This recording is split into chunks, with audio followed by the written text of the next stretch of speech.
માં તમારે એવું કરવાનું હતું કે જે તમને ગૂગલ પરથી ડેટા મળ્યા એ ડેટા તમે સેપ રેફરન્સમાં સ્ટોર કરાવી દીધા ગુડ અને એ સેપ રેફરન્સના ડેટા તમારે હોમ પેજ પર રીડ કરવાના હતા અને હોમ પેજ પર જાય તો પાછું આ પેજ નહીં આવવું જોઈએ સો ઓબ્વિયસલી આપણે પોપ લાવશું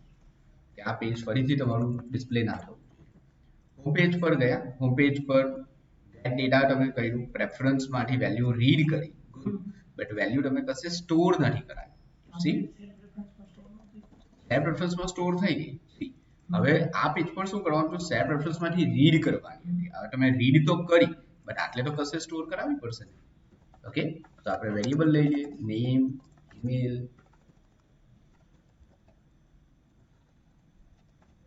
એમાં સ્ટોર કરાવશું ને નેમ ઈમેલ ફોટો અને ID okay so name email photo અને આઈડી ઓકે સો આ સેટ સ્ટેટ તમે કર્યું ખરું બટ આ વેલ્યુ તમે ગેટ કરી સેપ બટ એને ક્યાં સ્ટોર કરવાની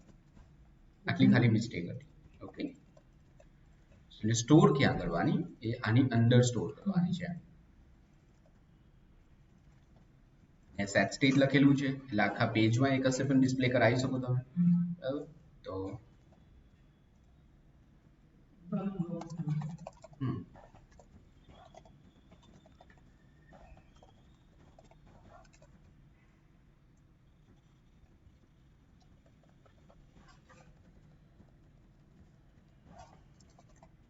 સાથે ડિસ્પ્લે કરાવીએ નેમ પ્લસ નેમ ઓકે આ રીતે ડિસ્પ્લે કરવાના હતા સો ઈમેલ અને ગૂગલ આઈડી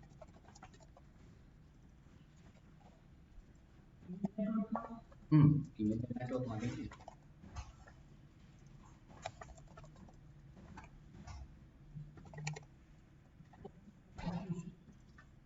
ને આ જ્યારે લોગ આઉટ કરે ત્યારે સેપ રેફરન્સને ક્લિયર કરવાનું હતું આપણે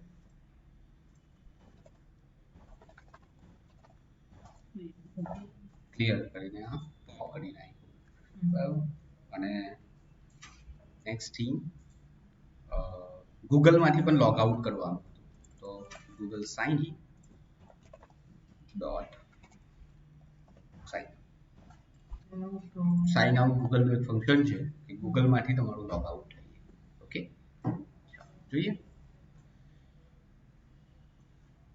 સો આ લોગિન વિથ ગૂગલ કર્યું ઓથેન્ટિકેટ થયું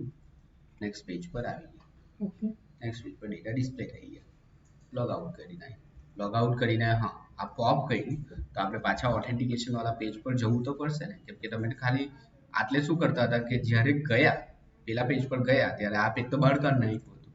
તો આપણે પાછું ગૂગલ ઓથેન્ટિકેશન પર જવું પડશે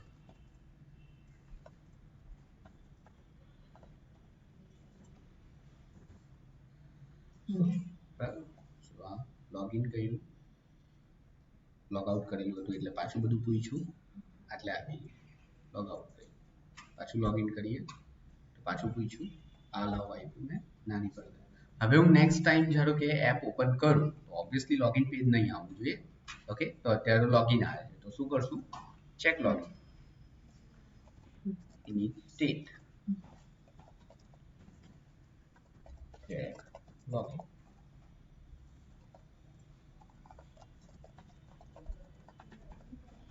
ફર્સ્ટ ઓફ ઓલ સેપ રેફરન્સનો ઓબ્જેક્ટ બનાવીએ રેફરન્સ ડોટ કન્ટેન્સ કી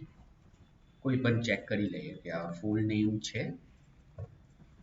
સેપ રેફરન્સમાં ફૂલ નેમ અવેલેબલ છે જો ફૂલ નેમ અવેલેબલ હોય તો ડિરેક્ટલી હોમ પેજ પર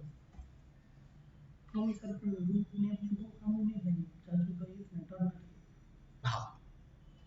એ તો રિક્વાયરમેન્ટ પર ડિપેન્ડ કરે આપણે આખી એપ્લિકેશન બનાવશું ને ત્યારે તમને વધારે આઈડિયા આવશે મોસ્ટલી આ જ બધું જ મેં તમને ત્યારે કહ્યું હતું કે સેપ રેફરન્સ તમે કોઈ પણ એપમાં લઈ લો બધામાં સેમ જ કોડિંગ આવે